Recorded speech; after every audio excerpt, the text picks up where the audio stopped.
the right to contest the decision that this board makes.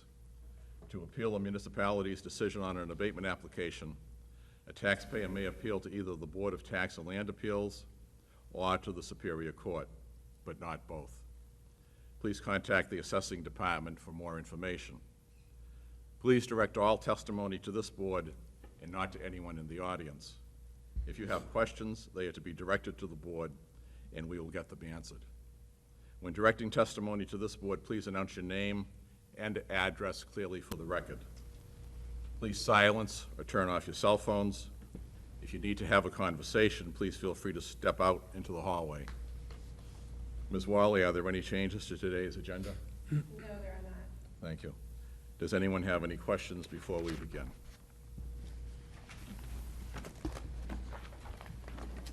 So the first item on today's agenda is the election of a new chair for the Board of Assessors. We've been operating without a chair. We've been down to 2 members, and we have been waiting for the third member to be appointed before taking action on this item.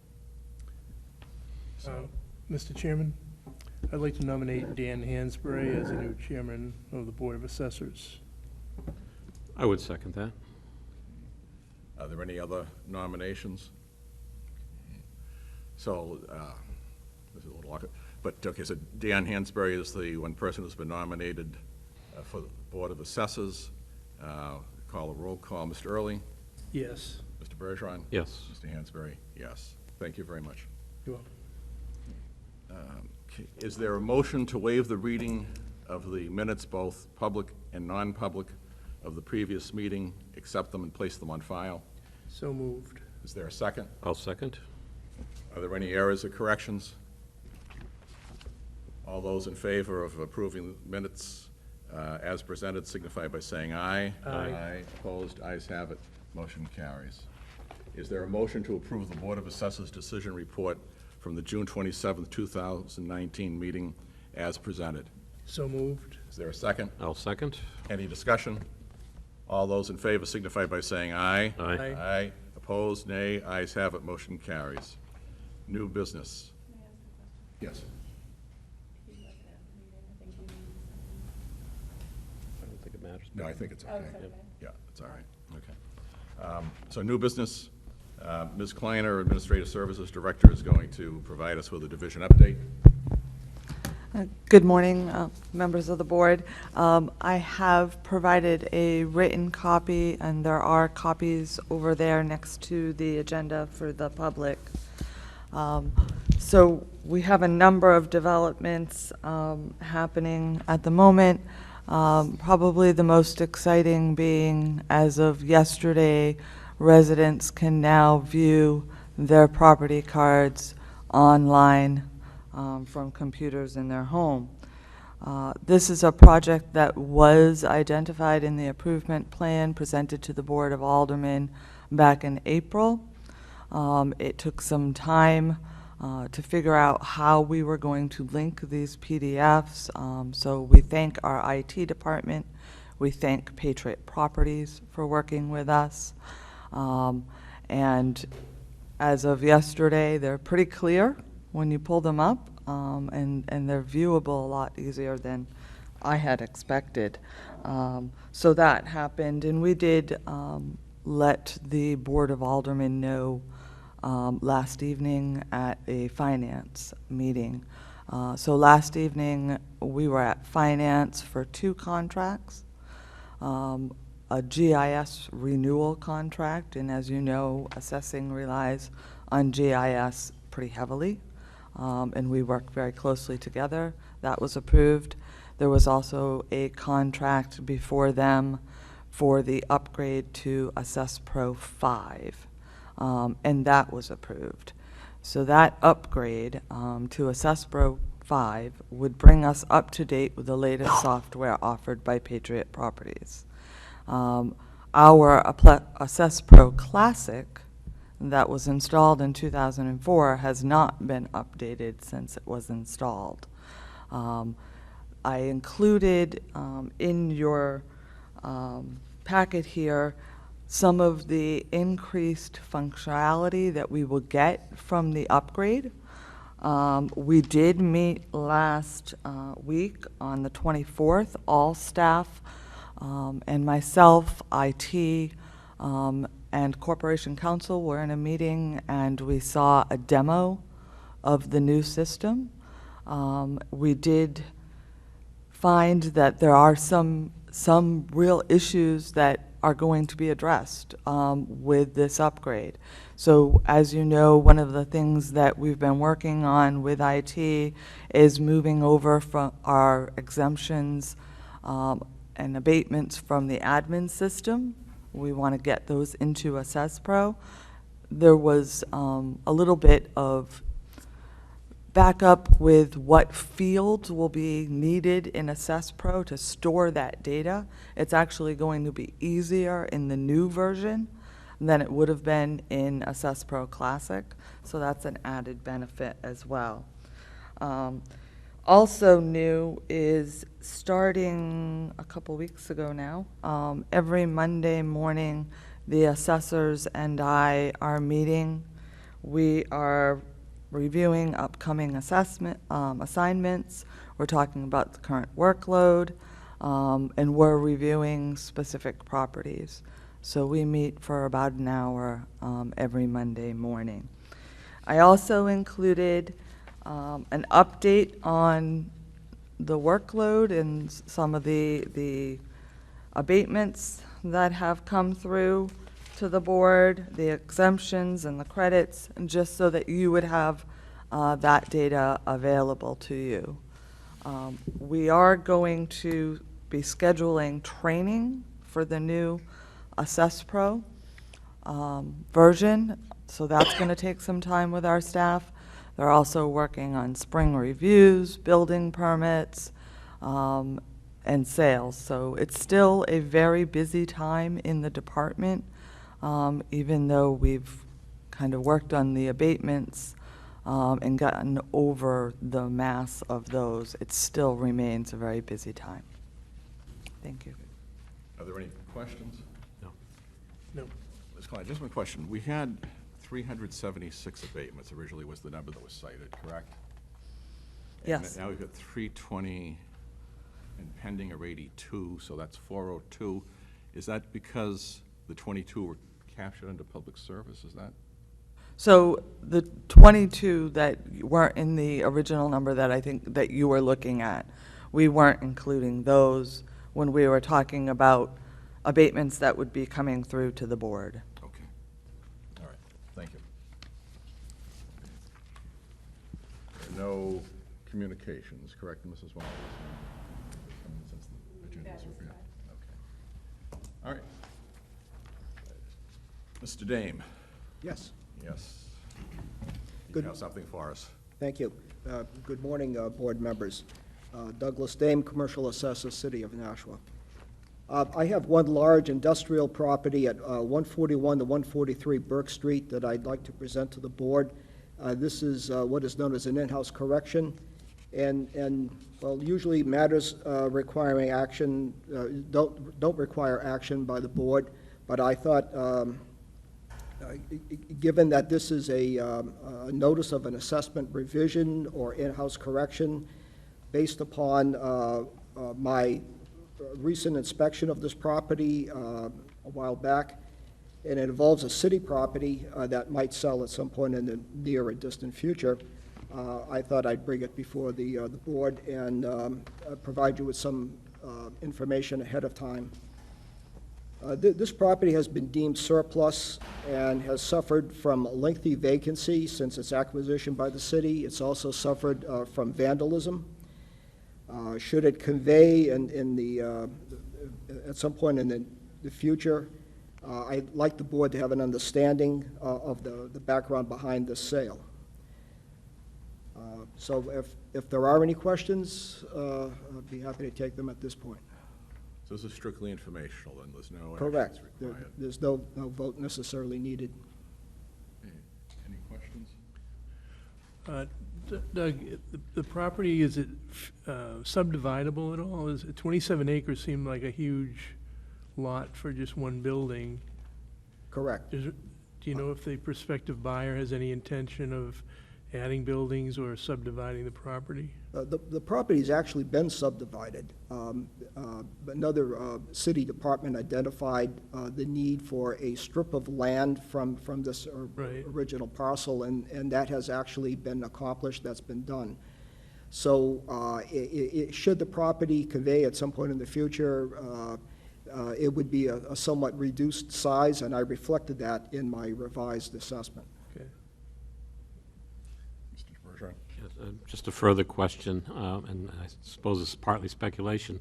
The city would still have the right to carve out additional pieces of that property if they chose to for parking area for fleet or park and ride options or commuter rail station. Are those still options on the table, or do you know?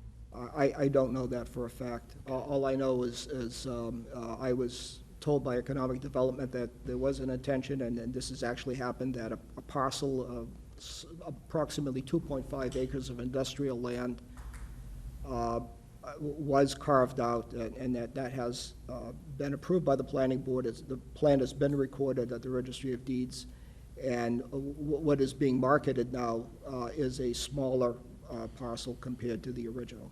Okay, thank you. Does that conclude your report? It does? Okay, thank you very much. Okay, thank you. Do we need a motion? No, there's no action required, correct? Correct. Okay. Next on the agenda is Mr. Gary Turgis, who has a number of abatements that he'll be presenting. Good morning. Good morning, Board.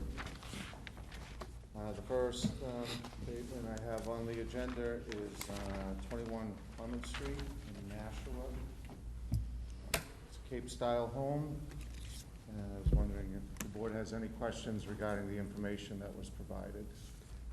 Are Are there there any any questions? questions? No? No. Is there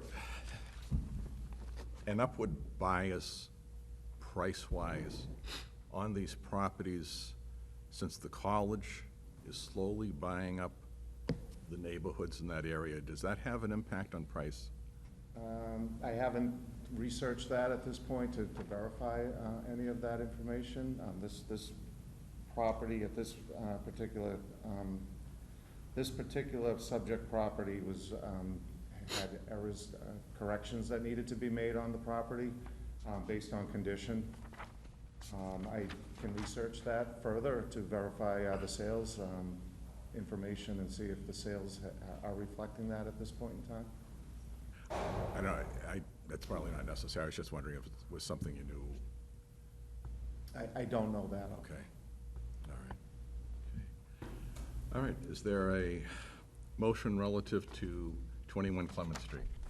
I'll make a motion to approve the assessment for the property at 21 Clement Street to 249.9. Is there a second? I'll second that. Any discussion?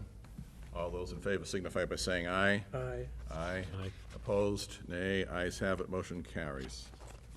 Mr. Turgis? The next property I have is a property at 6 Hanover Street. This is a four-family. Are there any questions with the information that was supplied to the board? Questions?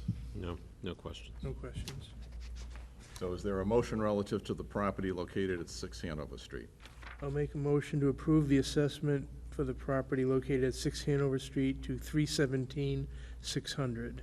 I will second that. Any discussion? All those in favor signify by saying aye. Aye. Aye. Opposed? Nay. Ayes have it. Motion carries. Mr. Turgis? The next property that I have is a single-family home located on 2 Abbey Lane. Any questions that the board may have regarding this information? Any questions? No? No. Is there a motion relative to the property at 2 Abbey Lane? I make a motion to approve the assessment for the property located at 2 Abbey Lane to 327,100. Is there a second? I'll second that. Any discussion? All those in favor signify by saying aye. Aye. Aye. Opposed? Nay. Ayes have it. Motion carries. Mr. Turgis? The next property that I have is a two-family that is located at 41 Concord Street. Are there any questions that the board may have regarding this property? Any questions? No questions. There are none. Is there a motion relative to the property located at 41 Concord Street? I'll make a motion to approve the assessment for the property located at 41 Concord Street to 306,200. Is there a second? I'll second. Any discussion? All those in favor signify by saying aye. Aye. Aye. Opposed, nay. Ayes have it, motion carries. Mr. Turgis? The next property I have is a property at 6 Marker Street. It's a single-family bungalow-style home. Any questions regarding the information supplied to the board on this property? Any questions regarding 6 Market Street? No questions. No questions. Is there a motion relative to 6 Market Street? I'll make a motion to approve the assessment for the property at 6 Marker Street to $194,100. Is there a second? I'll second. And just that that's listed correctly up on the agenda, it should be AR at the end, not ER. Okay. All those in favor signify by saying aye. Aye. Opposed, nay. Ayes have it, motion carries. Mr. Turgis? The next abatement property that I have is a property, a single-family home at 18 Forest Park Drive. Any questions on the information supplied? Any questions on that property? No questions. No. Is there a motion relative to the property located at 18 Forest Park Drive? I would move to approve the assessment or reduction for the property located at 18 Forest Park Drive to $224,700. Is there a second? I'll second that. Any discussion? All those in favor signify by saying aye. Aye. Aye. Opposed, nay. Ayes have it, motion carries. Mr. Turgis? The next property I have is a property located, a single-family home at 2 Cardinal Circle. Any questions on the information supplied to the board? Any questions? No. No questions. Okay, the concern that I have, Mr. Turgis, is that it seems like this property is really a victim of benign neglect. Correct. The carpeting needs to be replaced, the chimney needs to be repointed, the siding was invaded by termites, Yep. and the plumbing needs professional attention, Correct. correct? Yes. And there's two, I guess, different schools of thought in assessing relative to this. So we had a property that was discussed at the last meeting that needed repointing, and the assessor who presented said that routine maintenance is not really taken into account when valuing property.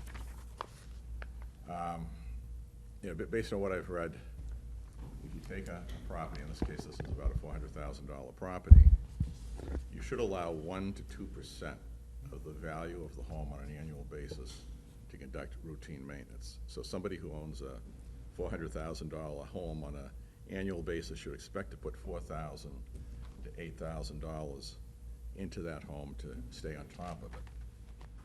And I guess I'm in line with the assessor who presented at the end of June relative to that brick house, that we should not be giving discounts to properties that are in the condition they're in due to benign neglect.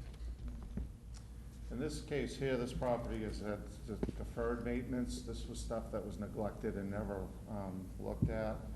Property was purchased from a short sale back in 2013. A lot of the exterior of the property was neglected. The siding had never been painted, it never had been updated. So it was maintenance that was completely neglected. The plumbing, instead of pipes being actually repaired with copper or PVC, it was, the term that I used was jury-rigged with rubber hoses and hose clamps. I have some photos supplied by the taxpayer that actually show that there are pieces of pipe that are actually missing that have rubber hose with hose clamps holding it together. So this is not just routine maintenance in my mind, that this is actually deferred maintenance, and it would require more than the typical depreciation for maintaining the property. Even though the homeowner's been in possession of the property for 5 years and has had a chance to address it? That's correct. He's been working on it slowly but surely, trying to update the different conditions that the property faces. All right, so he's making a good faith effort. He's making a good faith effort, yes. He has showed me areas that he has repaired since he purchased it. Mr. Bertrand? Just a further question, since this is my first time on the board, I may have questions that probably seem pretty basic, but your market value estimate is 237,000. The comps that you provided, the three comps, come in at 238, 236, 237. It's too bad. Oh, two Cardinal, I'm sorry, my apologies, I withdraw my question. Okay. Sorry, yeah. Any other questions? No. Is there a motion relative to the property at 2 Cardinal Circle? Make a motion to approve the assessment for the property at 2 Cardinal Circle to $382,800. Is there a second? I'll second. Any discussion? All those in favor signify by saying aye. Aye. Aye. Opposed? Ayes have it, motion carries. Mr. Turgis? The next property that I have is a single-family home on 2 Andrews Lane. And another property that has deferred maintenance. Any questions regarding the information supplied to the board? Any questions regarding 2 Andrews Lane? No. Okay. Really along, in the same vein. Yeah. Right. You know, this was owned by Wells Fargo, which is, I mean, received all kinds of negative publicity in the past year for their complete lack of ethics in dealing with customers. Then it was also owned by a mortgage corporation. This goes back to '04. Both companies, or '08 rather, both companies owned the property. What does that mean? So they both owned it, well, that's the date that it was exchanged, right, from EMC Mortgage Corporation to Wells Fargo? Wells Fargo had the property, and it looks like they were affiliates somehow, because both transactions happened on the 30th of January in 2008. So they both had an interest in it, like there may have been a second Maybe mortgage? affiliates of each other. Okay, Parent company. okay. All right, and then, on top of that, it was purchased by an absentee landlord, correct?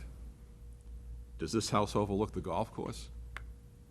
No, It does not. it does not. Okay. And then, the cost to cure for the building was submitted with the abatement from Jack's Home Improvement of Wellesley, Mass, in the amount of $105,000. That's to help make the case for the reduction, correct? Correct. I'm guessing if it was Jack's Home Improvement of Chelsea, Mass, the price might have come in lower, possibly? I'm being a little facetious there. But, you know, this is a classic example. You have a bank whose ethics have come into serious questions, but received heavy fines over the past year. Then you've got the mortgage company. Now you have an absentee landlord, and they're letting the property fall into disrepair. And now we're going to give them a break, and then the cost, this has to be made up, it's going to be carried by every other taxpayer in the city. I realize it's insignificant when you're looking at one property, but then when you multiply this out, the way this plays out, Its market value of the property, what would the value of I understand that it, you know, it's just because somebody doesn't keep up their property, it's not fair to everybody else that does. But if this property was to sell on the market, what would the homeowner be able to get in a fair market sale? And based on the condition of the property, I do have photos indicating damage to the property just because of neglect. And the siding all has to be replaced, the deck has to be taken off and redone. The windows are all, you know, need to be replaced. It's obvious that there's a lot of neglect to this property. And what's the value that the property, the state of New Hampshire is what's the market value of the property? And that's where we're looking at. and neighbors hate it when there's a house like this on the street. So everybody pays the price except the homeowner. If you look at it that way, yes. Homeowner loses in the value of his Right, house. that's where the But homeowner loses. you would think they would take action to improve it rather than let it go. Right, if they were to sell the house in the condition it is today, they would not be able to sell it for a market value of a home that didn't need the repairs that this home needs. But That's where they lose out. they bought it cheaply to begin with, right? So, Any other questions or comments? Okay, is there a motion relative to the property located at 2 Anders Lane? I'll make a motion to approve the assessment for the property located at 2 Anders Lane to $299,300. Is there a second? I'll second. All those in favor signify by saying aye. Aye. Aye. Opposed, nay. Ayes have it. Motion carries. Mr. Sturgis? The next property I have is a garden-style condo located at 16 Mountain Laurels Drive, Unit 301. Any questions on the information supplied to the board on this property? Any questions relative to that property? No questions. No questions. Okay, is there a motion relative to 16 Mount Laurels Drive, Unit 301? I'll make a motion to approve the assessment for the property located at 16 Mountain Laurels Drive, Unit 301, to $368,800. Is there a second? I'll second that. Yeah. Any discussion? All those in favor signify by saying aye. Aye. Opposed, ayes have it. Motion carries. Mr. Sturgis? The next property that I have is a property located on 46 Sawyer Street, a single-family home. Any questions on the information that I supplied to the board? Any questions? No questions. No questions. So this is a 12-year-old house in a very established neighborhood. It's a single-family home that's fairly new, that was, it's in an older neighborhood, that is correct. So there was obviously a large enough lot for a property to be built. I'm sorry, I didn't. There was obviously a large enough lot for a property to be, That's correct, yeah. all right. Any further discussion? Is there a motion relative to the property located at 46 Sawyer Street? I'll make a motion to approve the assessment for the property located at 46 Sawyer Street to $305,300. Is there a second? I'll second that. Any discussion? All those in favor signify by saying aye. Aye. Aye, opposed, nay, ayes have it, motion carries. Does that conclude your report? That concludes my report. Thank you very much. Thank you. All right, so, next on the agenda is Mr. Mandel, who also has a number of abatement applications for us. Mr. Mandel, good morning. Good morning, Mr. Chairman. My first property is located at 44 Balcom Street. It's a single-family home. I'm recommending denial because the taxpayer did not respond in time to schedule an inspection. Any questions or discussion relative to 44 Balcom Street? No. Is there a motion? Make a motion to deny the abatement for the property located at 44 Balcom Street. Is there a second? I would second that. Any discussion? All those in favor signify by saying aye. Aye. Opposed, nay. Ayes have it, motion carries. Mr. Mandel? The second property is a three-unit family flat located at 153 to 155 West Hollis Street. I'm recommending approval for $221,800. Any questions or comments? No questions. None. Mr. Mandel, in Yep. 2004, this property closed for $366,000, Yes, and now it's assessed at about $105,000 less? right. It went down significantly in the previous update of 2013, down to 174. Based on its condition and the comparable sales that I found, that is what the appraised value would be $234,000. So, and the assessment prior to that was almost $200,000 lower? Yes.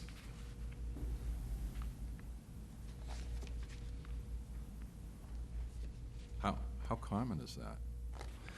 Well, we're dealing with 3 units on West Hollis Street. That is about what they are going for. In 2004, the market was really very hot. and the prices were inflated. It was just before the big downturn. The market started to slow around 2005, and then it crashed completely in 2008. Any other questions? Is the physical condition of this property changed at all, or is it being kept up? It's in average condition for its age, but nothing special as far as individual features, no. I don't have any other I questions. don't have any questions. Yeah. All right, so is there a motion relative to the property at 153 to 155 West Hollis Street? I'll make a motion to approve the assessment for the property located at 153 to 155 West Hollis Street Is to $221,800. is there a second? I'll second that. Any discussion? All those in favor signify by saying aye. Aye. Opposed, nay. Ayes have it, motion carries. Mr. Mandiel? Next property is a single-family home located at 10 Maple Leaf Drive.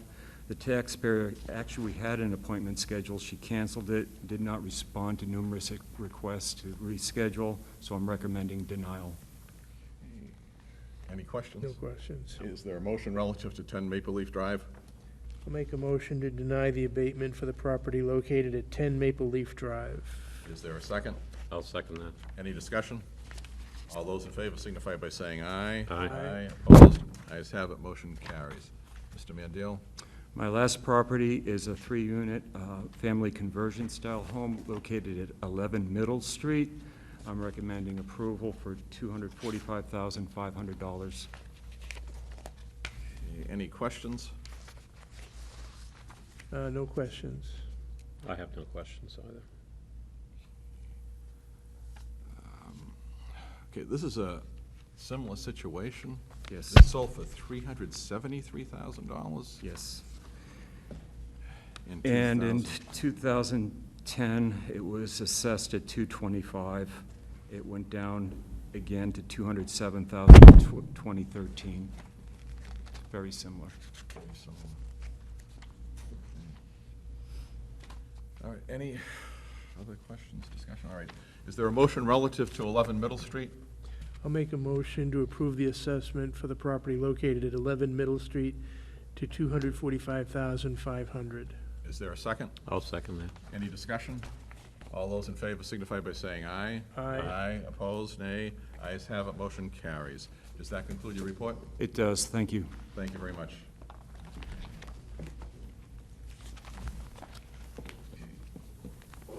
Unfinished business. I'm going to turn the meeting over to Mr. Early because I have recused myself from this Okay. matter. Mr. Early? All right, the next matter is the taxpayers' request for an abatement at 12 Briarcliff Drive. We discussed this at the last meeting. Since then, Mr. Tozier had sent in he could not be here today, but he sent in a letter explaining his decision. I read the decision and or his reasons, where he states that he uses a table to determine the value of things like swimming pools. And it's quoted as an M&S table. I assume that when KRT was being vetted by the city, that they understood that the tables were going to be used. And it also includes depreciation, which I feel is a little bit low, as 1%, a little over 1% a year. But using the table calls, Mr. Tozier says that it results in consistency, which I agree that that would be the case. In this situation, I don't see a reason for denying the, or actually for approving the request, because the table was used. The city approved that table by the fact that they hired KRT to do the work. Unless we went back and reestablished values for all the swimming pools in the city, I don't know that we can pull out one and say that the table should not have applied to that one. Do you have any thoughts on this, Paul? No, I think I concur with your evaluation. There's a need to be consistent citywide on how the the pools are valued. I also agree that there needs to be perhaps a good vetting on how the city values its yard items going forward. And as we move into our next round of assessment, it would be valuable, I think, to have a discussion as to how vinyl pools, for example, are valued during the next assessment. But for the purposes of this particular case, I think there's a need to remain consistent throughout the city, and I also agree that the abatement should be denied.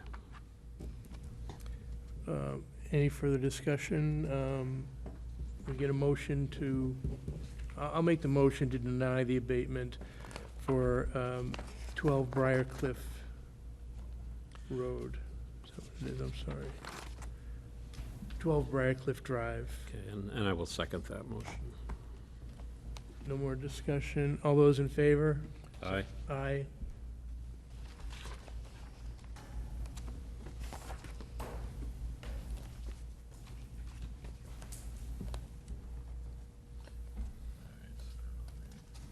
So now,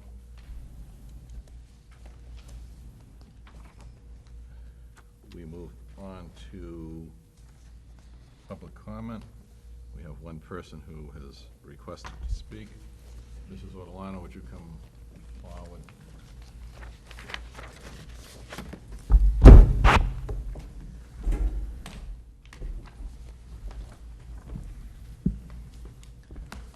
Good Say morning. your name and address for the record, please. Lori Ortolano, 41 Berkeley Street.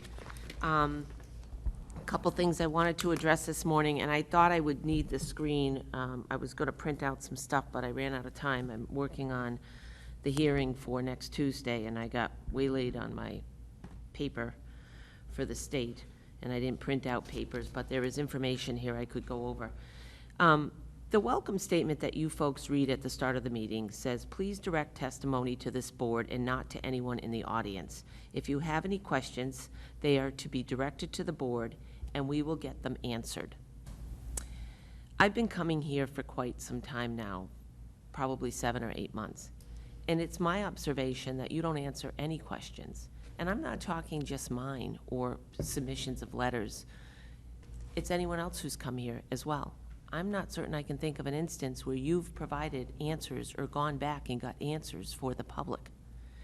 And it's for this reason that I look at this board as politically motivated and a rubber stamp. Because if you're not going to genuinely get us answers, take that out. I don't want to hear it every meeting I come to. It just isn't right. You know, I sent you maybe 5 technical papers. I print, I copy, I make my 5 copies or whatever was required, and they seem to go in the trash. Never get responded, in some instances, never even acknowledged that they were received. I've stopped doing that because I've spent a lot of money printing to provide information to the city only to have it thrown away and not responded to. It's expensive for me, and it's ultimately why I pursued other avenues through the state. So please consider getting rid of that line or acting on it honestly. I wrote you an email regarding policy and the creation of policy. We have a lot of policy questions here in our assessing office, and we have basically a policy manual that is minimal and hasn't been looked at in a long time. I'd like to understand what the public's role is in policy development, and that's something I'll take to the BTLA because I know you won't address it. I was on a school board and in an elected committee for 8 years. Policy was considered public business. It was the one place where the public could come forward in a hearing and express their opinion on how operations were going to be run. The aldermen do it with their resolutions. They have hearings that allow people to step forward and give comment, and even in a hearing, ask questions and receive answers. I know that you're not a legislative board, you're a governmental board. I haven't been able to explore yet within the charter whether that means policy creation is not the public's business, but I'm also concerned that it's not the board's business because these policies are not coming to you. and your mission says our role is to make certain that the policies are in line with the state statutes, with the office operations, how are you doing that if policy doesn't come to you for open discussion in a public meeting? I'm only aware of one policy that's been created, and that was sending letters home when property assessments increase. And the department, I read it in the manual when I went a month ago. It was in there. And I was surprised that it was actually being used.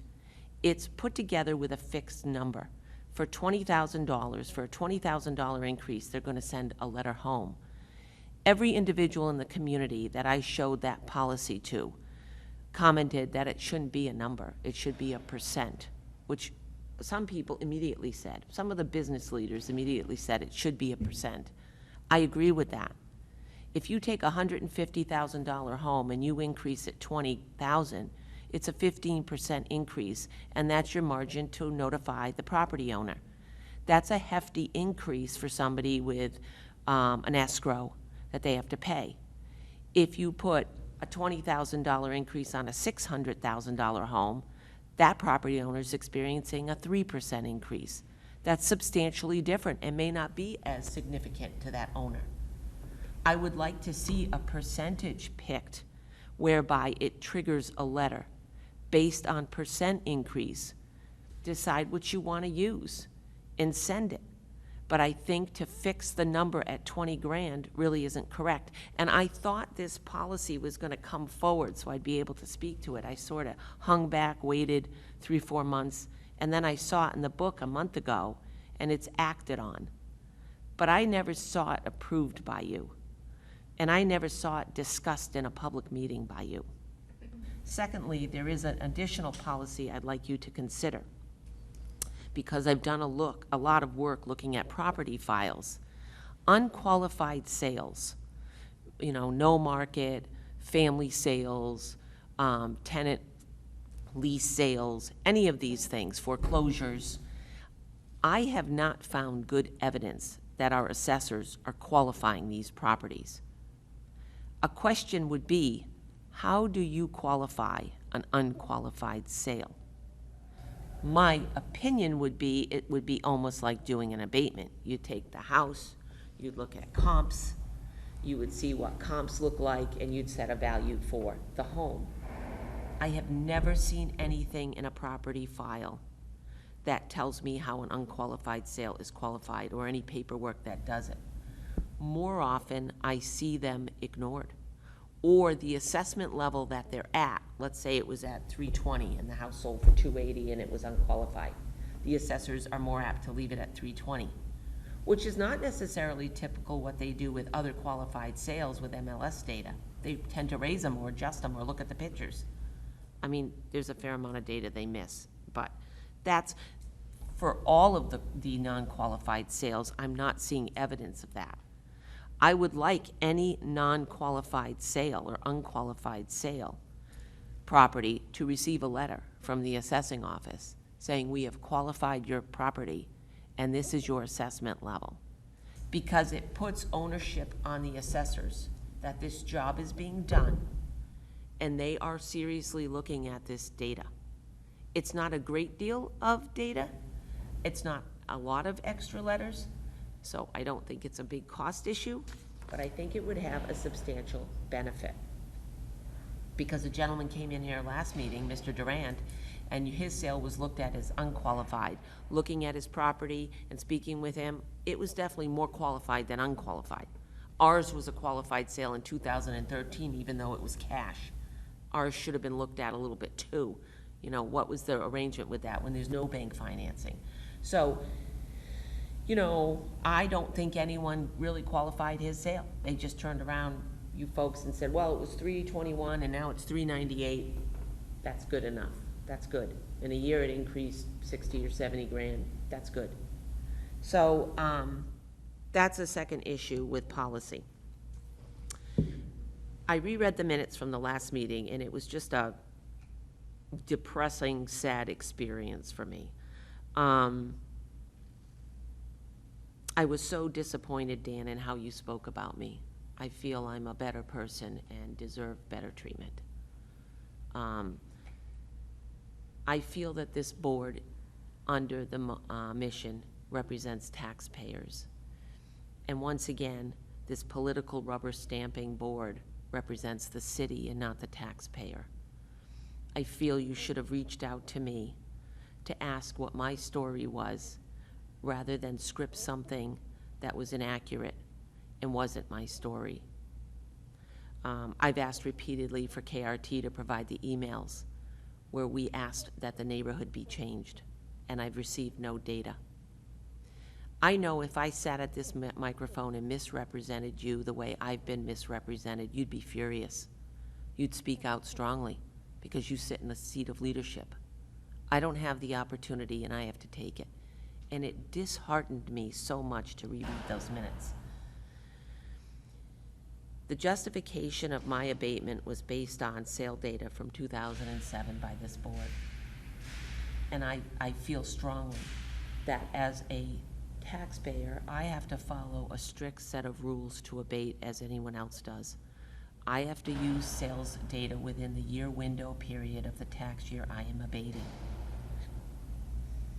I followed the rules and I did that. All of KRT's abatements, the 50 or so, they did not use that sales data. They said, we don't need it. We did a CAMA model with 673 points. It was fair. I sat in a course with two of these people here, and the chief from Durham and the chief from Goffstown both talked about how inaccurate the Marshall-Swift model is, which is what KRT used. And that when you do these general, average, uniform CAMA models, there's often some errors. And you have to go back and correct them looking at sales data. They spoke to this. And we used KRT, and I didn't think they would be so married to their model. But they are. I didn't. You know, I spent 10 years modeling in engineering down in Westinghouse in Baltimore. And I had to model telemetry data for spacecraft. And creating predictive models is very difficult. And very often, you create the model, launch a spacecraft, and find your data was good in some instances. Your data was good in some environments. Your data was terrible in other instances. That's the nature of a predictive model. And I was never overly married to my model. I understood that. I see a company that I feel is overly married to their model and didn't recognize the shortcomings of their model.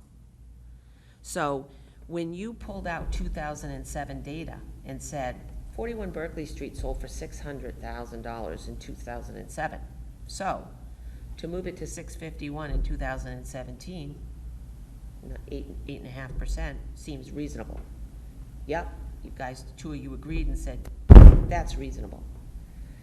You are onto something, Dan, when you sit here and you start questioning these assessors about these 2007 or 6 or 8 values before the crash and where we are now.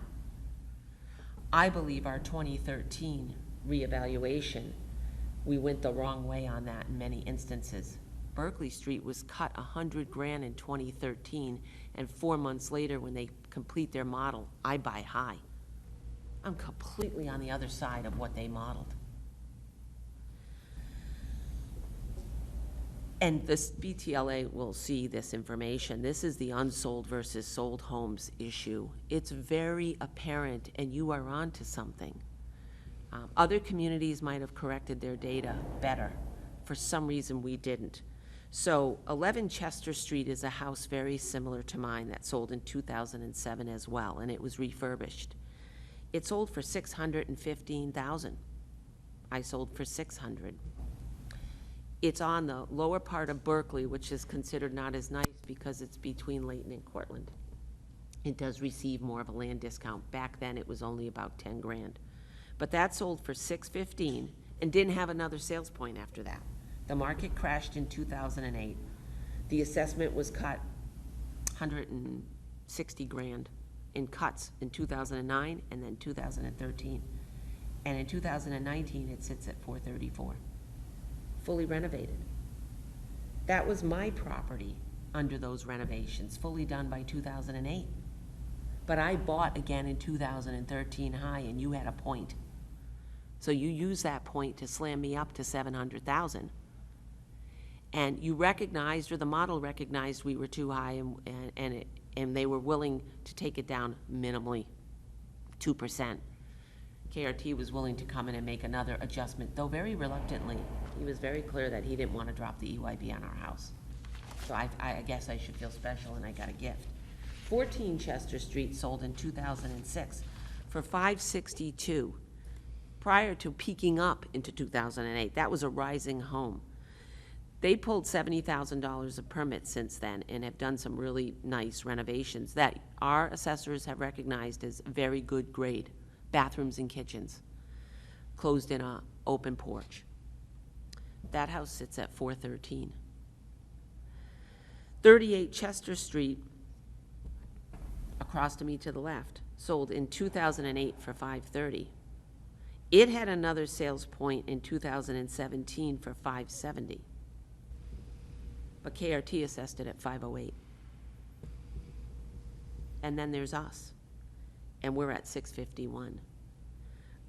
14 Chester and 14 Berkeley and 38 Berkeley. These are Berkeley Street properties. If I said Chester, I'm wrong. All of the 11 Berkeley, 14 Berkeley, 38 Berkeley. All of these properties, with the exception of 11, the two are larger than mine by 300 square feet, and 11 is smaller by 200. Pretty comparable. We're talking differences of a couple $100,000. And I have to live with that kind of equity. There's a lot of data. I cut and sliced data from Berkeley Street to Raymond Street to Chester Street to up on Monadnock, and you're gonna see this kind of problem, and the BTLA is gonna see it, I hope, pretty darn clearly. We missed the broadside of our barn with this, and there's an explanation for it. So, Mrs. Ortolano, I'm going to ask you to wrap it up a couple more minutes, please. sure, deferred maintenance that was addressed here, 2 Cardinal Circle. I am very concerned on how we're using deferred maintenance. 21 Maurice Street was a property that got corrected when I was corrected in October by an assessor who went to the property, noticed that there was deferred maintenance, and dropped the assessment 7%. Yet this house, I believe, is owned by the same property owner for 20 years because they're not keeping up on it. This deferred maintenance issue you're bringing up should have been directed as a very specific discussion to be had inside the assessing office on how we're going to treat it. Because you're talking about an assessor who came here, KRT, as an outside organization. What KRT does is very different. And what they did to 50 abatements was very different than what this city did. You know, what we can all recognize is assessing is not a standard calculated business. It's subjective. What's critically important is we have uniformity. I don't care if they gave 7% deferred maintenance to the property at 21 Maurice Street. You just got to do it to everyone uniformly, and you're not. KRT looked at all the homes and said, any deferred maintenance, we don't count at all. You're counting it like crazy, along with condition in Nashua, and you're not treating everyone uniformly. Pools, last topic. Pools are a massive issue, and that's going up to the BTLA. I owned a pool in my prior town, right here, 20 by 40. Right now it's assessed for 10 grand. All the pools around this, all the community pools are 8 to 10,000. We're 30 to 40 now. What happened in Litchfield that drove Nashua, that drove yard items so high? This is why I wanted to have a meeting with KRT. One of the questions I had is, why did all the yard items double or go up so substantially? So if I go to put a pool into my property on Berkeley Street where I already feel I'm high, I'm gonna be slammed with a new rate of 40 grand for a pool. Yet you put a garage on your home and it's 10,000. You put air conditioning in your home, which is a pretty nice feature, 3 grand. No matter what size house, 3 grand. A pool, which is a liability, which absolutely shows, because I studied the sales data, that it hurts in the sale of a home. It's extremely seasonal, roughly 3 months of use time. and we're putting 30 to 40 grand on swimming pools. This shouldn't be corrected in the next reevaluation. It should be corrected now. And I don't know if there's a law that says you can't fix that. I don't know. If you do it to all of them, I don't know how many pools you have in Nashua, probably 500, 600, 700. I don't know why you can't fix it for those people. Because something's not right here. And it's not consistent with how appraisers look at pools. Anyway. Thank you. Thank you.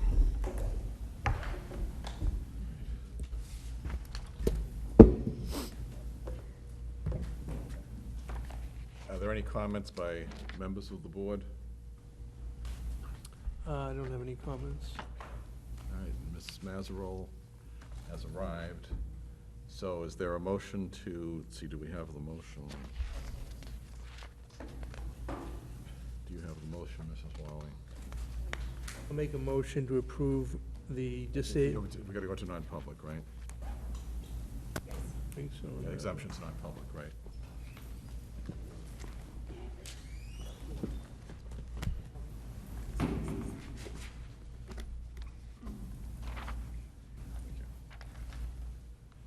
Is there a motion to go into non-public session to discuss matters which, if addressed in public, would likely affect adversely the reputation of any person other than a member of this board, unless such person requests an open meeting? So moved. This exemption shall extend to include any application for assistance or tax abatement, or waiver of fee, fine, or other levy if based on inability to pay or poverty of the applicant pursuant to RSA-A:3, Roman numeral 2, parenthetically C.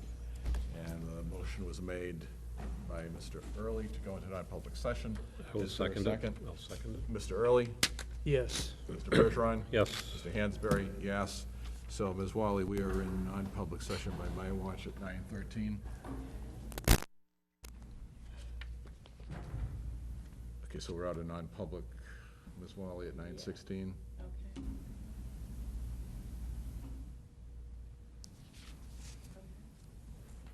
So is there a motion to seal the minutes, keep them confidential until such time that the board deems they should become public information? So moved. Second? Second. The chair, should we open the door so that people realize? Yes, we're no absolutely. longer- Yeah. Mr. Early? Yes. Mr. Bergeron? Yes. Mr. Hansberry, yes. Okay. All right, so why don't you walk us through this, Ms. Mazzarol, once the members of the public come in, okay?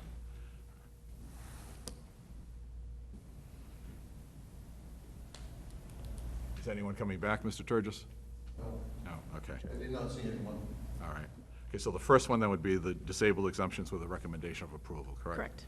All right, so is there a motion to approve the disabled recommendations as presented per list? So moved. I'll second. Any discussion? All those in favor signify by saying aye. Aye. Aye, opposed? Ayes have it, motion carries. Is there a motion to deny the disabled exemptions as presented per list? So moved. Is there a second? I'll second. Any discussion? All those in favor signify by saying aye. Aye. Opposed? Ayes have it, motion carries. All right, so this next one we're denying, correct?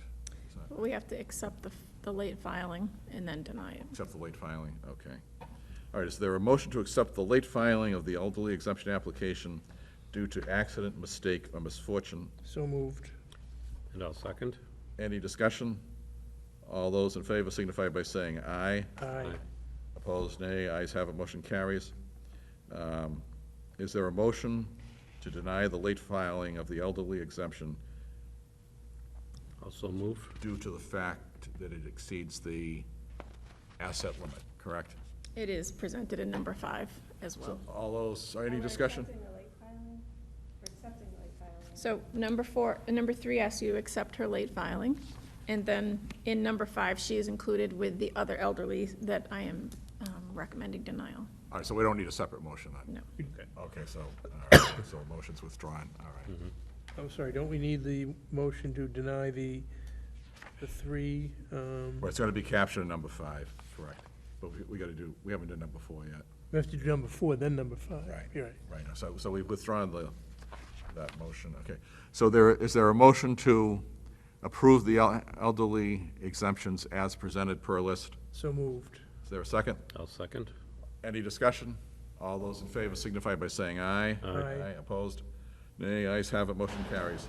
Is there a motion to deny the elderly exemptions as presented per list? So moved. Is there a second? I'll second. Any discussion? All those in favor signify by saying aye. Aye. Opposed? Nay, ayes have it, motion carries. Do you have any other business for us? That's all today, thank you. Thank you very much. Okay, is there anything else to come before the board? I have the signatures involved.